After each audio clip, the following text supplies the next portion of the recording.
Косовската војска стана реалност и покрај острото противење на официјален Белград и на косовските срби и покрај пораките од Брисел дека таа одлука е донесена во погрешно време, косовските албанци си останаа на своето и во парламентот едногласно го изгласаа трансформирањето на безбедносните сили во армија. Српските представници го напуштија собранието. КФОР постави оклопни транспортери на мостот во Косовска Митровица, но најавуваната ескалација сепак не се случи. Ниту новата војска не се упати кон северните делови на Косово, ниту пак српската армија доби наредба да ја тргне во пресрет.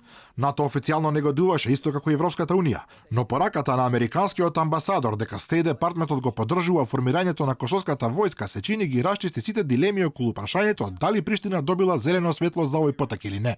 Српскиот председател Вучич, кој во деновите пред одлуката за трансформација даваше многу жестоки изјави дека српската армија не ќе има друг избор освен да влезе на Косово да ги заштити тамошните срби, постфестум се задоволи со барање на итна седница на Советот за безбедност на Обединетите нации. Војска Косово е формирана. Косовската војска е формирана спротивно на интересите на српскиот народ. Таа не може да ја загрози нашата војска, но може да го загрози опстанокот на нашиот народ на Косово. Сето тоа е спротивно на она што го зборува Тачи. Неговиот косовски колега Хашим Тачи меѓутоа изјави дека формирањето на војската е неповратен процес, дека одлуката е историска и правична и во склад со волјата на граѓаните на Косово. Тој дури порача дека србите на Косово би требало да бидат дел од новата војска, што во Косовска Митровица и во српските енклави беше протолкувано како изјава на граница на цинизам.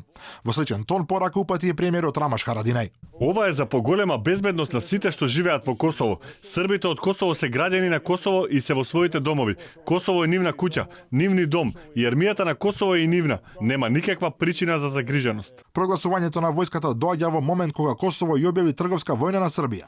Ги зголеми таксите за српски производи за 100%, што пак предизвика страшен недостаток дури и на основните намирници и лекови во српските општини.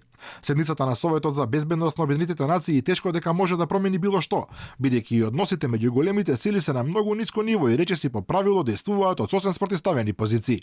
Што се однесува до регионот, новата војска засега не ги вознемирува останатите соседи. Иако македонскиот премиер Заев го повтори ставот на ЕУ дека одлуката е преуранета, што пак предизвика гнев не на Косово, туку кај македонските албанци. БЕС и Алијансата на албанците попорачаа на Заев дека дошол на власт благодарејќи на гласовите на албанскиот народ и одлуката на албанските партии да не коалицираат со ВМРО ДПМН, а тој им враќа со изјави спротивни на албанските интереси во регионот.